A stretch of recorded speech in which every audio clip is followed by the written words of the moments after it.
ভাই আমি মোবাইল কিনতে আসছি, আমারে ভিতরে যাইতে দেন। তোর জামা কাপড়ের অবস্থা দেখছো? তুই কিনবি মোবাইল? তোর তো জামা কিনার টাকাই নাই, তুই আবার মোবাইল কিনবি কেমনে? আরে ভাই আপনি জামা কাপড় দেখে কিভাবে যাচাই করতে পারেন আমি মোবাইল কিনতে পারবো কি পারবো না? তোর কাছে যদি টাকাই থাকতো তাহলে তুই এত দামি মোবাইল আগে না কিনে তুই আগে ভালো একটা জামা কাপড় কিনতি।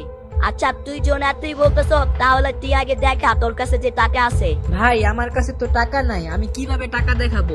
আরে ভাই তুই পাগল নাকি? তোর কাছে টাকা নাই, তুই মোবাইল কিনতে এসে পড়ছো, আবার বলতেছো আমার ভিতরে ঢুকতে দেন। তুই এখান থেকে এখনই যা, নাইলে আমি এমনই পুলিশে ফোন দিমু। প্রিমিসের ড্রেস আপ দেখে মোবাইলের শোরুমে প্রিমিসকে ঢুকতে বাধা দেয় সিকিউরিটি গার্ড, আর সেখানে প্রিমিসের সাথে সিকিউরিটি গার্ডের কথা কাটাকাটি হয়। তারপর সিকিউরিটি গার্ড যখন পুলিশকে ফোন দিতে যায় ঠিক তখনই সুযোগ পেয়ে প্রিমিস মোবাইলের দোকানে ঢুকে পড়ে। প্রিমিস ভিতরে ঢোকার পর সে একটা মোবাইল পছন্দ করে আর বলে, এই যে ভাই আমার এই ফোনটা পছন্দ হয়েছে, আমি এই মোবাইলটা নিতে চাই। আমার কাছে ক্যাশ টাকা নাই, তবে আমার কাছে ব্যাংকের কার্ড আছে, আমি কার্ডের মাধ্যমে পেমেন্ট করতে চাই। প্রিমিস যেই মোবাইলের দোকানে ফোন কিনতে গিয়েছিল সেখানে উপস্থিত ছিল প্রিমিসের এক্স গার্লফ্রেন্ড সোনাইরা, আর সোনাইরা প্রিমিসের হাতে ব্যাংকের ভিসা কার্ড দেখে চিৎকার করে বলে, সিকিউরিটি সিকিউরিটি, এই ছেলের হাতে যেই কার্ডটা দেখতেছেন সেটা ও চুরি করে নিয়ে আসছে, তাড়াতাড়ি ধরেন ওকে।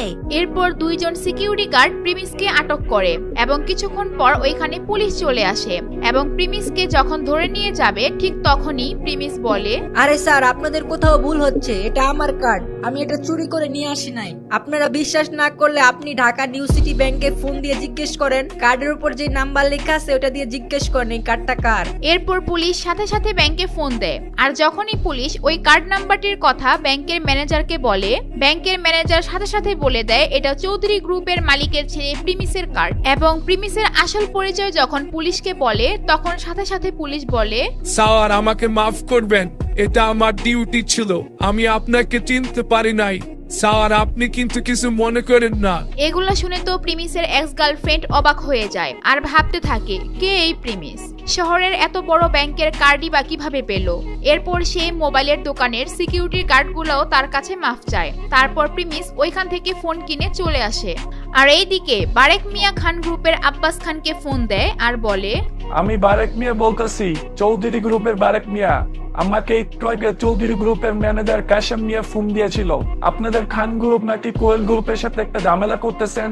আপনারা কোয়েল গ্রুপের উপর যদি কোনো অ্যাকশন নিতে যান তাহলে আপনাদের খান গ্রুপের কোনো অস্তিত্বই থাকবে না বাংলাদেশে, আর এখনই আপনারা কোয়েল গ্রুপের কাছে মাফ চাইবেন। বারেক মিয়া খান গ্রুপের আব্বাস খানকে থ্রেট দেওয়ার সাথে সাথেই কোয়েলের আব্বুর কাছে ফোন দিয়ে মাফ চেয়ে নেয়, আর এখানেই তাদের সমস্যা সমাধান হয়ে যায়। এর পরের দিন সকালে অমিত প্রিমিসকে ফোন দিয়ে বলে, আরে দোস্ত কই তুই? কাম দেখতে গইটা গেছে, তুই জানলে একবার অবাক হয়ে যাবি। হ্যাঁ আমি জানি কোয়েলদের সমস্যার সমাধান হয়ে গেছে। আরে ভাই তুই কিভাবে জানলি? আমি তো তোরে বলি নাই, আর আমার জানা মতে তোরে তো কেউ বলারও নাই, কিভাবে জানলি তুই? আরে ভাই তেমন কিছু না, তোর কথার ধরন দেখেই বুঝে গেছি, তোর গলার আওয়াজ শুনে মনে হইতেছে তুই অনেক হ্যাপি, এর জন্যই বুঝতে পারছি যে কোয়েলের ম্যাটার হয়তো সলভ হয়ে গেছে। ও আচ্ছা, এটাও ঠিক।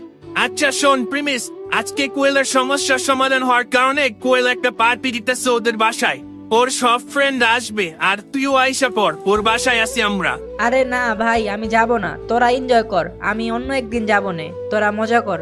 আরে ভাই এমন করস কে? সবাই এখানে আছে, তুই না আসলে ভালো লাগবে না। আচ্ছা শোন, তুই যদি না হস তাহলে আমি দিব সার্টিফিকেট, আর তোর সাথে কথা বলবো না।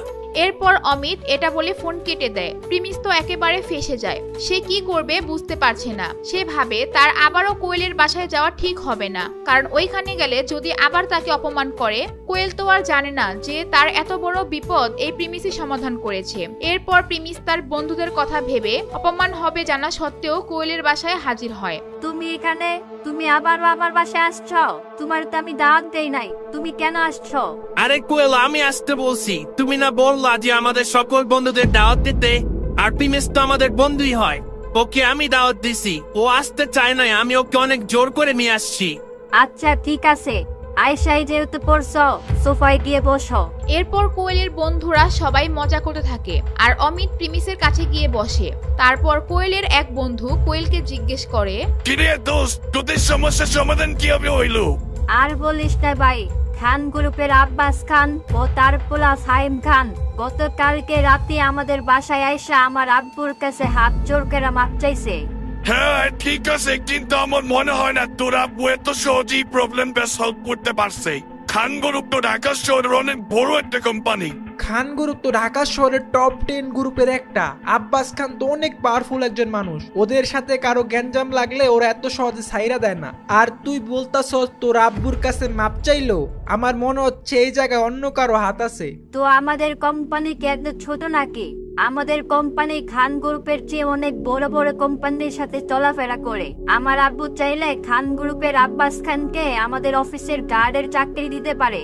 আচ্ছা ঠিক আছে, তোমরা যেহেতু বিশ্বাস করতেছো না, তোমাদের সামনে আমার আব্বুয়ে ফোন দিতেছি, তাইলে সব ক্লিয়ার হয়ে যাবে। তখন তোমরা বুঝতে পারবা আমাদের কোয়েল গ্রুপ কতটা পাওয়ারফুল। কোয়েলের আব্বু ফোনের মধ্যে কি বলবে? কোয়েলের আব্বু কি সত্যিটা বলবে? আর যদি সত্যিটা বলে কি হবে? কোয়েলের আব্বু কি প্রিমিস চৌধুরীর কথা বলবে? প্রিমিসের আসল পরিচয় কি তার বন্ধুদের মাঝে প্রকাশ পেয়ে যাবে? সেগুলো জানতে চাইলে নেক্সট ভিডিও দেখার জন্য অপেক্ষা করুন। আপনারা যদি পরের পার্টটি দেখতে চান তাহলে মিংয়ের চ্যানেলটি সাবস্ক্রাইব করে নোটিফিকেশন বাটনটি বাজিয়ে রাখেন আর ভিডিওতে একটা লাইক দিয়ে কমেন্ট করেন।